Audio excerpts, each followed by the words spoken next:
আপনি কি জানেন মদিনার রওজা শরীফের নিচে এমন একটি গোপন দেওয়াল আছে যা লোহা বা পাথর দিয়ে নয় বরং হাজার হাজার মন গলিত সীসা দিয়ে তৈরি? কিন্তু কেন মাটির গভীরে এই অভেদ্য দেওয়াল তুলতে হয়েছিল? এর পেছনে লুকিয়ে আছে ৮৫০ বছর আগের এক ভয়ঙ্কর রাত, যখন ইউরোপের খ্রিস্টানরা ষড়যন্ত্র করেছিল আমাদের প্রিয় নবী সাল্লাল্লাহু আলাইহি ওয়াসাল্লামের দেহ মোবারক চুরি করে নিয়ে যাওয়ার। তারা প্রায় সফল হয়ে গিয়েছিল, সুড়ঙ্গ খুঁড়ে পৌঁছে গিয়েছিল একদম রওজা মুবারকের দেওয়ালে। তারপর কি হলো?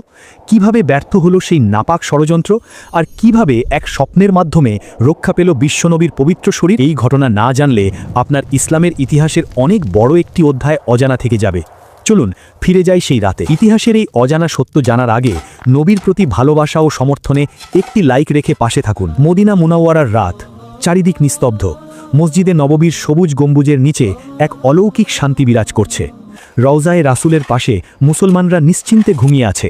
তারা জানে না যে তাদের পায়ের নিচের মাটিতে কি ভয়াবহ কাণ্ড ঘটছে। তারা জানে না যে মসজিদে নববীর একদম কাছেই একটি ছোট্ট ভাড়া বাড়িতে বাস করছে দুজন মানুষ, যারা দেখতে আল্লাহওয়ালা সাধারণ মানুষের মতো, কিন্তু তাদের অন্তরে লুকিয়ে আছে শয়তানের চেয়েও ভয়ঙ্কর বিষ। সেই দুই ব্যক্তি নিজেদের পরিচয় দিত মরক্কো বা মাগরিবি হাজি হিসাবে।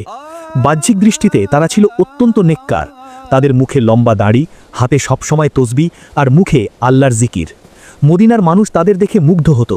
তারা প্রতিদিন ৫ ওয়াক্ত নামাজ পড়ত জামাতে, রোজা রাখত আর মদিনার গরিব দুঃখীদের অঢেল দান খয়রাত করত। মানুষ বলাবলি করত, আহ, কত বড় আল্লাহওয়ালা মানুষেরা, এত দূর থেকে এসে নবীজির প্রেমে পড়ে গেছে। কিন্তু রাতের অন্ধকারে তাদের আসল চেহারা বেরিয়ে আসত। যখন মদিনার সবাই গভীর ঘুমে মগ্ন থাকত, তখন এই দুই শয়তান তাদের ঘরের দরজা জানালা বন্ধ করে দিত। ঘরের মেঝের ওপর বিছানো থাকত একটি দামি চাটাই। তারা সেই চাটাইটি সরিয়ে ফেলত, আর চাটাইয়ের নিচেই ছিল তাদের আসল রূপ। সেখানে তারা খুঁড়েছিল একটি গোপন সুড়ঙ্গ। প্রতি রাতে তারা সেই সুড়ঙ্গের ভেতরে প্রবেশ করত। তাদের হাতে থাকত কোদাল আর শাবল। তাদের লক্ষ্য কোনো গুপ্তধন ছিল না, তাদের লক্ষ্য ছিল এই মহাবিশ্বের সবচেয়ে দামি সম্পদ রাসূলুল্লাহ সাল্লাল্লাহু আলাইহি ওয়াসাল্লামের পবিত্র শরীর। নাউজুবিল্লাহ।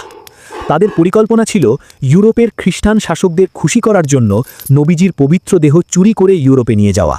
তারা জানত মুসলমানদের কাছে তাদের নবীর চেয়ে বড় কিচ্ছু নেই। যদি তারা এই কাজে সফল হতে পারে, তবে মুসলমানদের মনোবল ভেঙে চুরমার হয়ে যাবে, আর সেই সুযোগে খ্রিস্টান বাহিনী সহজেই মুসলিম বিশ্ব দখল করতে পারবে। রাতের পর রাত তারা মাটি খুঁড়ত, কিন্তু মাটি ফেলবে কোথায়? যদি ঘরের সামনে মাটি জমে থাকে, তবে তো মানুষ সন্দেহ করবে। তাই তারা এক শয়তানি বুদ্ধি বের করল। তারা চামড়ার বড় বড় থলি বা ব্যাগ বানালো। সারা রাত মাটি খুঁড়ে তারা সেই মাটি চামড়ার থলিতে ভরার কাজ করত।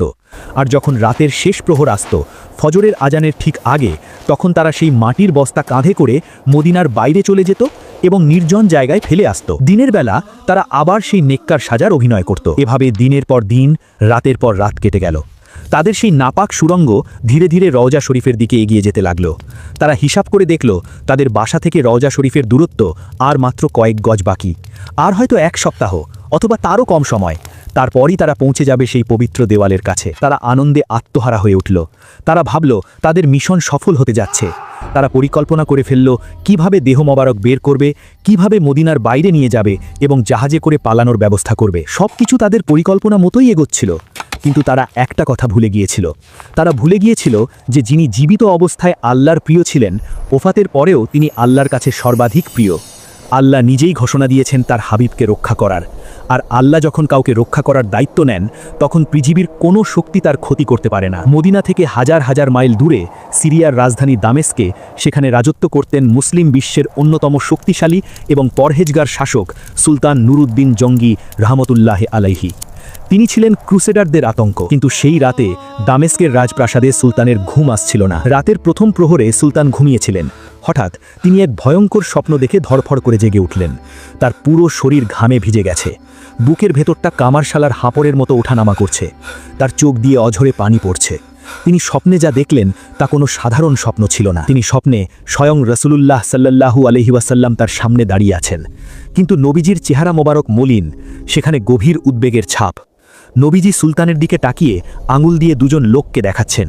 সেই লোক দুটির চেহারা ছিল লালচে বা সোনালি রঙের, আর তাদের চোখগুলো ছিল নীল। নবীজি সুলতানকে উদ্দেশ্য করে আর্তনাদের সুরে বললেন, মাহমুদ, আমাকে এই কুকুরদের হাত থেকে বাঁচাও, এরা আমাকে কষ্ট দিচ্ছে। সুলতান চিৎকার করে বিছানায় উঠে বসলেন। তার কানে বাজছে নবীজির সেই আর্তনাদ, আমাকে বাঁচাও। তিনি বুঝতে পারলেন না এর মানে কি।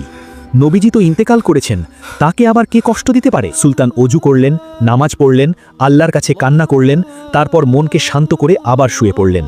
কিন্তু শোয়ার কিছুক্ষণ পরেই আবার সেই একই স্বপ্ন, হুবহু একই দৃশ্য। নবীজি আবার এলেন, আবার সেই লাল চেহারা আর নীল চোখের দুই শয়তানকে দেখালেন আর বললেন, মাহমুদ, আমাকে বাঁচাও। সুলতান আবার জেগে উঠলেন। এবার তার ভয় আরও বেড়ে গেল। তিনি আবার নামাজ পড়লেন, আবার ঘুমানোর চেষ্টা করলেন, কিন্তু তৃতীয়বার যখন তিনি আবার চোখ বন্ধ করলেন, আবারও সেই একই স্বপ্ন দেখলেন। এক রাতে 3 বার, প্রতিবারই নবীজির সেই ব্যাকুল আহ্বান। এবার সুলতান আর বিছানায় থাকতে পারলেন না। তিনি চিৎকার করে বললেন, নবীজি বিপদে আছেন আর আমি এখানে আরাম করে ঘুমাচ্ছি, আমার আর ঘুমানো সাজে না। রাতের শেষ প্রহরে ফজরের আজানের ঠিক আগে সুলতান তার প্রধান উজিয়া এবং সবচেয়ে বিশ্বস্ত বন্ধু জামালউদ্দিন মৌসুলিকে ডেকে পাঠালেন। জামালউদ্দিন ছিলেন অত্যন্ত জ্ঞানী এবং বিচক্ষণ মানুষ। তিনি সুলতানের অবস্থা দেখে ঘাবড়ে গেলেন। সুলতানের চোখ লাল, মুখ ফ্যাকাশে। সুলতান কাঁদতে কাঁদতে উজিরকে স্বপ্নের কথা খুলে বললেন। তিনি বললেন, ইয়া সুলতান, এক রাতে 3 বার নবীজি আমাকে ডেকেছেন। তিনি আমাকে ওই 2 নীল চোখের লোক থেকে তাকে বাঁচাতে বলেছেন। আমি এখন কি করব? এর মানে কি? উজির গম্ভীর চিন্তায় মগ্ন হলেন। তারপর তিনি গম্ভীর কণ্ঠে বললেন, ইয়া সুলতান, এটি কোনো সাধারণ স্বপ্ন নয়, এটি আল্লাহর পক্ষ থেকে এক বিশেষ সিগন্যাল বা বার্তা। মদিনা মুনাওয়ারায় নিশ্চয়ই কোনো ভয়ঙ্কর বিপদ এসেছে এবং আল্লাহ আপনাকে বেছে নিয়েছেন তার হাবিবকে রক্ষা করার। আপনি আর এক মুহূর্ত দেরি করবেন না, এক্ষুনি মদিনার পথে রওনা দিন।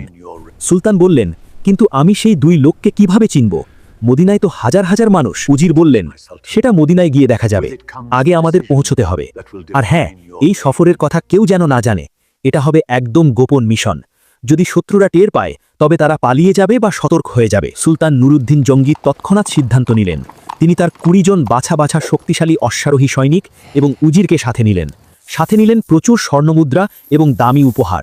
তিনি ঘোষণা দিলেন না যে তিনি বিপদে যাচ্ছেন, তিনি মদিনা জিয়ারতে যাচ্ছেন। দামেস্ক থেকে মদিনার পথ ছিল অনেক দীর্ঘ। সাধারণ কাফেলার এই পথ পাড়ি দিতে সময় লাগত প্রায় 1 মাস বা তারও বেশি। কিন্তু সুলতান নুরুদ্দিন জঙ্গির মনের অবস্থা ছিল ঝড়ের মতো। তিনি ঘোড়ার পিঠ থেকে নামলেন না। খাওয়া দাওয়া, ঘুম সব ভুলে গেলেন। তিনি পাগলের মতো ঘোড়া ছোটালেন। তার কানে শুধু বাজছিল নবীজির সেই কথা, মাহমুদ, আমাকে বাঁচাও। ইতিহাস সাক্ষী, সেই দীর্ঘ পথ সুলতান মাত্র 16 দিনে পাড়ি দিয়ে মদিনায় পৌঁছালেন। মদিনার মানুষ অবাক হয়ে গেল। দামেস্কের সুলতান হঠাৎ মদিনায়, কোনো পূর্ব ঘোষণা ছাড়াই। সুলতান মদিনায় প্রবেশ করেই সোজা মসজিদে নববীতে গেলেন। তিনি রওজা শরীফের সামনে দাঁড়ালেন। রওজার দিকে তাকিয়ে তিনি আর নিজেকে ধরে রাখতে পারলেন না। তিনি শিশুদের মতো হাউ হাউ করে কাঁদতে লাগলেন। তার কান্না দেখে মদিনার মানুষও কেঁদে ফেলল। সুলতান মনে মনে বলছিলেন, ইয়া রাসূলুল্লাহ, আপনার গোলাম হাজির হয়েছে, আপনি বলুন কোথায় সেই দুশমনরা? সুলতান তার উজিরকে নিয়ে একান্তে বসলেন। তিনি বললেন, এখন আমি কি করব? আমি তো সেই লাল চেহারা আর নীল চোখের লোক দুটোকে চিনি না, আমি কিভাবে তাদের খুঁজে বের করব? উজির তখন এক অসাধারণ বুদ্ধি বের করলেন। তিনি বললেন, সুলতান, আপনি মদিনার গভর্নরকে ডাকুন, তাকে বলুন দামেস্কের সুলতান মদিনার প্রতিটি মানুষকে নিজের হাতে উপহার এবং স্বর্ণমুদ্রা দিতে চান। মদিনার আবাল বৃদ্ধ বনিতা সবাইকে আসতে হবে, কেউ যেন বাদ না পড়ে। পরিকল্পনাটি ছিল, যখন মানুষ উপহার নিতে আসবে তখন তারা সুলতানের সামনে দিয়ে যাবে আর সুলতান তাদের চেহারার দিকে তাকাবেন। যদি স্বপ্নের সেই 2 লোক আসে তবে সুলতান তাদের চিনে ফেলবেন। পরদিন সকালে মদিনা জুড়ে ঘোষণা করে দেওয়া হলো। মানুষ খুশিতে আত্মহারা হয়ে গেল। সুলতান সবাইকে দান করবেন। সকাল থেকেই মসজিদে নববীর সামনে হাজার হাজার মানুষের ভিড় জমে গেল। সুলতান নুরুদ্দিন জঙ্গি একটি উঁচু আসনে বসলেন, তার পাশে স্তূপ করা স্বর্ণমুদ্রা। একে একে মদিনার মানুষ আসতে লাগলো। সুলতান প্রত্যেকের মুখের দিকে তীক্ষ্ণ দৃষ্টিতে তাকাচ্ছেন। হাজার হাজার মানুষ এলো, উপহার নিল, চলে গেল। সকাল গড়িয়ে দুপুর হলো, দুপুর গড়িয়ে ফিলে হয়ে গেল, কিন্তু সুলতানের সেই কাঙ্ক্ষিত 2 চেহারার দেখা মিলল না। সুলতানের কপালে চিন্তার ভাঁজ পড়ল। তিনি অস্থির হয়ে উঠলেন। তবে কি স্বপ্ন মিথ্যা ছিল? তবে কি তিনি ভুল দেখেছেন? না, নবীর স্বপ্ন মিথ্যা হতে পারে না। বিকেল গড়িয়ে সন্ধ্যা হয়ে গেল, লাইন শেষ, সবাই চলে গেছে। সুলতান হতাশ হয়ে মদিনার গভর্নরকে ডাকলেন। তিনি জিজ্ঞেস করলেন, হে গভর্নর, সত্যি করে বলো, মদিনার সব মানুষ কি এসেছে? এমন কেউ কি বাকি আছে যে আমার দান নিতে আসেনি? গভর্নর একটু ভেবে বললেন, না সুলতান, আমার তো মনে হয় সবাই এসেছে, কেউ বাদ নেই। সুলতান বললেন, ভালো করে মনে করে দেখো, এমন কেউ কি আছে যারা মানুষের সাথে মেশে না, বা নতুন কেউ এসেছে? তখন গভর্নর হঠাৎ চমকে উঠে বললেন, ও হ্যাঁ হুজুর, মনে পড়েছে, 2 জন মানুষ বাকি আছে। তারা মরক্কো থেকে আসা হাজি। তারা খুব বড় বুজুর্গ এবং নেককার মানুষ। তারা রওজা শরীফের কাছেই থাকে। তারা কারো দান নেয় না, বরং তারাই মানুষকে দান করে। তারা সারাদিন ইবাদত করে, তাই হয়তো তারা আসেনি। মরক্কো থেকে আসা, রওজার কাছে থাকে, কারো দান নেয় না। এই কথাগুলো শোনা মাত্রই সুলতানের বুকের ভেতরটা ধক করে উঠল। তার ষষ্ঠ ইন্দ্রিয় বলে উঠল, এরাই তারা। সুলতান গর্জন করে উঠলেন, তাদের এখনই আমার সামনে হাজির করো, আমি তাদের দেখতে চাই। গভর্নর বললেন, হুজুর, ওরা তো আসবে না, ওরা খুব সাধু মানুষ। সুলতান বললেন, আমি নিজে যাব, চলো আমাকে তাদের বাড়ি দেখাও। সুলতান, উজির এবং সৈন্যরা মিলে দ্রুত পায়ে সেই বাড়ির দিকে রওনা দিলেন। বাড়িটি ছিল একদম মসজিদে নববীর দেওয়াল ঘেঁষে। সুলতান যখন সেই বাড়ির দরজায় পৌঁছালেন তখন তার হৃৎস্পন্দন বেড়ে গেল। তিনি কি সঠিক পথে আছেন? সুলতান ঘরে ঢুকলেন, দেখলেন দুই ব্যক্তি বসে আছে, তাদের হাতে তাসবিহ, সামনে কুরআন শরীফ। দেখলেই মনে হয় ফেরেশতার মতো মানুষ। কিন্তু সুলতান যখন তাদের মুখের দিকে তাকালেন তখন তিনি শিউরে উঠলেন। হ্যাঁ, এরাই তো তারা, সেই লালচে গায়ের রং, সেই নীল চোখ, নবীজি স্বপ্নে এদের কথাই বলেছিলেন। সুলতানের চোখের পানি শুকিয়ে গেল, সেখানে জ্বলে উঠল এক ভয়ঙ্কর আগুনের শিখা। সুলতান তাদের দিকে তাকিয়ে হুঙ্কার দিয়ে বললেন, তোমরা কারা? সত্যি কথা বলো, তোমরা মদিনায় কেন এসেছো? তারা খুব শান্ত গলায় বলল, হুজুর, আমরা তো সাধারণ মুসাফির, হজ করতে এসেছি, আর নবীজির প্রেমে পড়ে মদিনায় থেকে গেছি। আমরা ইবাদত ছাড়া আর কিছুই করি না। সুলতান বললেন, মিথ্যা কথা, তোমরা কি সত্য বলবে নাকি আমি আমার জল্লাদকে ডাকবো? তারা তবু একই কথা বলতে লাগলো, কসম খেতে লাগলো। সুলতান তখন দ্বিধায় পড়ে গেলেন, বাহ্যিক কোনো প্রমাণ নেই। তখন সুলতান ঘরের মেঝের দিকে তাকালেন, সেখানে একটি কার্পেট বা চাটাই বিছানো ছিল। সুলতানের মনে খটকা লাগলো। তিনি সৈন্যদের হুকুম দিলেন, ওই চাটাইটা সরাও। সুলতানের হুকুমে সৈন্যরা যখন মেঝের উপর থেকে সেই দামি কার্পেটটি এক টানে সরিয়ে ফেলল তখন ঘরের পরিবেশ মুহূর্তের মধ্যে বদলে গেল। কার্পেটের নিচে সাধারণ মাটির মেঝে দেখা যাচ্ছিল না, সেখানে ছিল একটা বড় কাঠের পাটাতন। সুলতান ইশারা করলেন, সৈন্যরা সেই কাঠের পাটাতনটি সজোরে তুলে ফেলল। আর তখনই উপস্থিত সবার চোখ কপালে উঠল, তাদের মুখ দিয়ে অস্ফুট চিৎকারের শব্দ বেরিয়ে এলো। তারা দেখল সেই কাঠের পাটাতনের নিচে হাঁ করে আছে এক গভীর অন্ধকার গর্ত। সাধারণ কোনো গর্ত নয়, এটি একটি সুড়ঙ্গ, যার মুখটা ঘরের ভেতরে, কিন্তু এর শেষ কোথায় কেউ জানে না। সুলতান নুরউদ্দিন জাঙ্গি সেই গর্তের কিনারায় দাঁড়ালেন। তিনি এক হাতে মশাল নিলেন এবং সুড়ঙ্গের ভেতরে তাকালেন। সুড়ঙ্গটি সোজা চলে গেছে মাটির নিচ দিয়ে, আর তার দিক বা নিশানা ঠিক করা হয়েছে মসজিদে নববীতে শুয়ে থাকা আমাদের প্রাণের নবী হজরত মুহাম্মদ সাল্লাল্লাহু আলাইহি ওয়াসাল্লামের পবিত্র রওজা মুবারকের দিকে। সুলতান আর দেরি করলেন না, তিনি বা তার বিশ্বস্ত সৈন্যরা সেই অন্ধকার সুড়ঙ্গের ভেতরে প্রবেশ করলেন। সুড়ঙ্গটি ছিল খুব সরু, একজন মানুষ কোনো মতে হামাগুড়ি দিয়ে যেতে পারে। মাটির নিচে ভ্যাপসা গরম, অক্সিজেনের অভাব, কিন্তু সুলতান এগিয়ে চললেন। তিনি দেখতে চাইলেন এই শয়তানরা কত দূর পৌঁছেছে। কিছু দূর যাওয়ার পর সুলতান থমকে গেলেন, তার শরীর শিউরে উঠল, তার হাত পা অবশ হয়ে গেল। তিনি দেখলেন সুড়ঙ্গটি খুঁড়তে খুঁড়তে তারা একদম রওজা শরীফের দেওয়ালের কাছে চলে এসেছে। আর মাত্র কয়েক হাত, হয়তো আর একদিন সময় পেলেই তারা নবীজির পবিত্র কবরের মাটি স্পর্শ করে ফেলত। নাউজুবিল্লাহ! সুলতান নুরউদ্দিন জাঙ্গি সেখানে হাউ হাউ করে কেঁদে উঠলেন। তিনি আল্লাহর দরবারে শুকরিয়া আদায় করলেন, হে আল্লাহ, তোমার লাখো কোটি শুকরিয়া, তুমি আমাকে ঠিক সময় পাঠিয়েছ, আর এক মুহূর্ত দেরি হলে ইসলামের ইতিহাসে সবচেয়ে বড় কলঙ্ক লেগে যেত। তিনি বুঝলেন কেন নবীজি তাকে স্বপ্নে বারবার বলছিলেন, মাহমুদ, আমাকে বাঁচাও।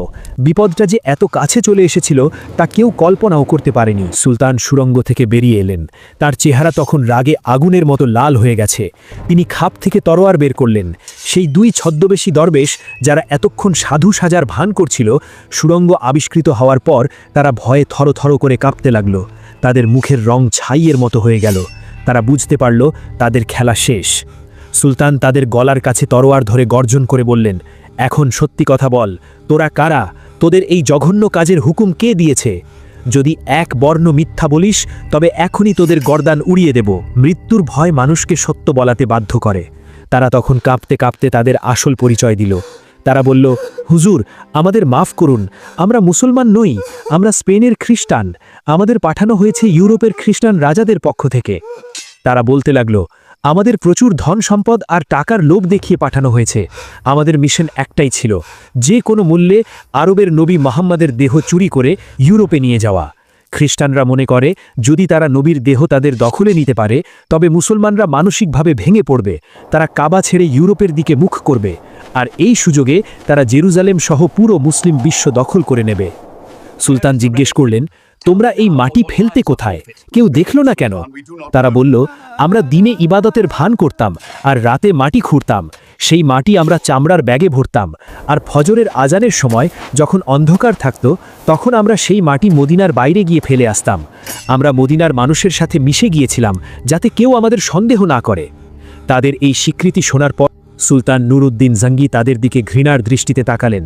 তিনি বললেন, তোদের মতো কুলাঙ্গারদের পৃথিবীতে বেঁচে থাকার কোনো অধিকার নেই। তিনি সঙ্গে সঙ্গে তাদের মৃত্যুদণ্ডের আদেশ দিলেন। মদিনার হাজার হাজার মানুষের সামনে মসজিদে নাববীর অদূরেই সেই অভিশপ্ত দুই ষড়যন্ত্রকারীর গর্দান উড়িয়ে দেওয়া হলো। ইসলামের ইতিহাস থেকে এক বড় বিপদ দূর হলো। কিন্তু অপরাধীদের মারলেই কি সব শেষ? সুলতান নুরউদ্দিন জাঙ্গির মন তখনও শান্ত হলো না। তিনি ভাবলেন, আজ এরা চেষ্টা করেছে, কাল হয়তো অন্য কেউ চেষ্টা করবে। মাটির নিচ দিয়ে তো যে কেউ আসতে পারে। আমার নবীজির রওজা মুবারক এভাবে অরক্ষিত থাকতে পারে না। সেই রাতেই সুলতান এক ঐতিহাসিক সিদ্ধান্ত নিলেন। তিনি মদিনার বড় বড় আর্কিটেক্ট, ইঞ্জিনিয়ার আর শ্রমিকদের ডাকলেন। তিনি বললেন, আমি মদিনা ছেড়ে যাব না যতক্ষণ না আমি আমার নবীর জন্য এমন এক সুরক্ষা ব্যবস্থা তৈরি করব যা কিয়ামত পর্যন্ত কেউ ভেদ করতে পারবে না। সুলতান হুকুম দিলেন রওজা শরীফের চারপাশ দিয়ে গভীর পরিখা বা গর্ত খোঁড়ার জন্য। শ্রমিকরা মাটি খুঁড়তে শুরু করল। 1 হাত 2 হাত নয়, তারা ততক্ষণ পর্যন্ত গর্ত খুঁড়ল যতক্ষণ না মাটির নিচে পানি বেরিয়ে আসলো, অর্থাৎ পানির স্তর পর্যন্ত গভীর করা হলো। এরপর সুলতান এক অভিনব নির্দেশ দিলেন। তিনি প্রচুর পরিমাণে সীসা এবং তামা গলানোর হুকুম দিলেন। আগুনের বড় বড় চুল্লিতে সীসা গলিয়ে তরল করা হলো। তারপর সেই গলিত গরম সীসা সেই গভীর গর্তের মধ্যে ঢেলে দেওয়া হলো। ভাবুন সেই দৃশ্যটা। রওজা শরীফের চারপাশ ঘিরে মাটির গভীরে তৈরি হলো এক নিরেট সীসার দেওয়াল। যখন সেই সীসা ঠান্ডা হলো তখন সেটা ইস্পাতের চেয়েও শক্ত হয়ে গেল। এখন যদি কেউ মাটি খুঁড়ে আসতে চায় তবে তাকে সেই ধাতব দেওয়াল গলাতে বা কেটে আসতে হবে, যা মাটির নিচে অসম্ভব। সুলতান নুরউদ্দিন জাঙ্গি নিজে দাঁড়িয়ে থেকে এই কাজ তদারকি করলেন। তিনি নিজে শ্রমিকের মতো কাজ করলেন। তার চোখের পানি আর ঘাম মিশে একাকার হয়ে গেল। তিনি বলছিলেন, ইয়া রাসূলুল্লাহ, আমি মাহমুদ, আপনার জন্য এতটুকুই করতে পারলাম, আপনি শান্তিতে ঘুমান। সীসার প্রাচীর তৈরি শেষ হলো। সুলতান নিশ্চিত হলেন যে মাটির নিচ দিয়ে আর কোনো দিন কোনো শয়তান নবীজির ধারে কাছেও আসতে পারবে না। এই সেই ঐতিহাসিক দেওয়াল যা আজও মদিনার মাটির নিচে রওজা শরীফকে আগলে রেখেছে। সুলতানের এই কাজ শেষ হওয়ার পর তিনি মদিনার মানুষকে ডেকে সতর্ক করলেন। তিনি বললেন, মদিনাবাসী, নবীজির আমানত তোমাদের কাছে রইল, তোমরা সতর্ক থেকো। অপরিচিত কাউকে দেখলেই সন্দেহ করো। নবীর দুশমনরা কখনো বসে থাকবে না। কিন্তু ইতিহাস সাক্ষী, যুগে যুগে নবীজির এই পবিত্র দেহ মোবারক চুরির ষড়যন্ত্র করেছে, যদিও প্রতিবারই তারা আল্লাহর কুদরতে ধ্বংস হয়েছে। ইতিহাসের কিতাব ওয়াফা উল ওয়াফা এবং তারিখ ইমাদিনায় এসেছে, নুরউদ্দিন জঙ্গির ঘটনার আগেও মিশরের এক পাগল শাসক যার নাম ছিল আল হাকিম বি আমরিল্লাহ, সে দুবার নবীজির দেহ চুরির চেষ্টা করেছিল। প্রথমবার সে তার সৈন্যদের পাঠিয়েছিল, কিন্তু তারা যখন মদিনার কাছাকাছি এলো তখন হঠাৎ আকাশ কালো করে এক ভয়ঙ্কর ঘূর্ণিঝড় শুরু হলো। সেই ঝড়ের তীব্রতায় তার পুরো বাহিনীর দিকভ্রান্ত হয়ে গেল এবং অনেকে মারা গেল। আল্লাহ বাতাস দিয়ে তার নবীর শহরকে রক্ষা করলেন। দ্বিতীয়বার সে কিছু লোক পাঠিয়েছিল যারা মদিনায় এসে রওজার কাছে বসবাস শুরু করেছিল, কিন্তু মদিনার মানুষ তাদের হাবভাব দেখে সন্দেহ করে এবং তাদের ধরে ফেলে হত্যা করে। প্রতিবারই আল্লাহ প্রমাণ করেছেন তার সেই কোরআনের আয়াত, ওয়াল্লাহু ইয়াসিমুকা মিনান নাস, অর্থাৎ আল্লাহ তোমাকে মানুষদের অনিষ্ট থেকে রক্ষা করবেন। সুলতান নুরউদ্দিন জঙ্গি মদিনায় তার কাজ শেষ করলেন।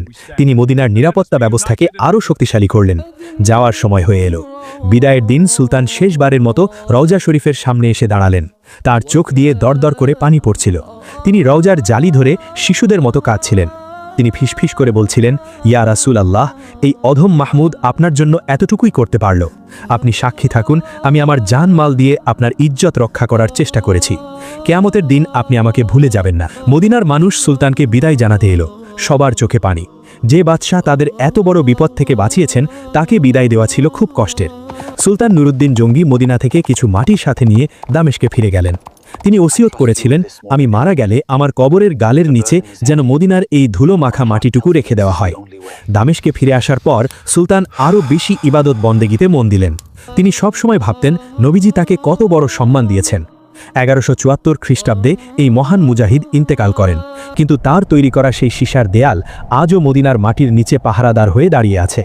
850 বছরেরও বেশি সময় পার হয়ে গেছে, কিন্তু কেউ আর ওই সীমানা অতিক্রম করতে পারেন। আল্লাহ আমাদের সবাইকে সুলতান নুরুদ্দিন জঙ্গির মতো নবীর সাচ্চা প্রেমিক হিসেবে কবুল করুন, আমাদের ঈমানকে হেফাজত করুন। আমিন ইয়া রাব্বুল আলামিন।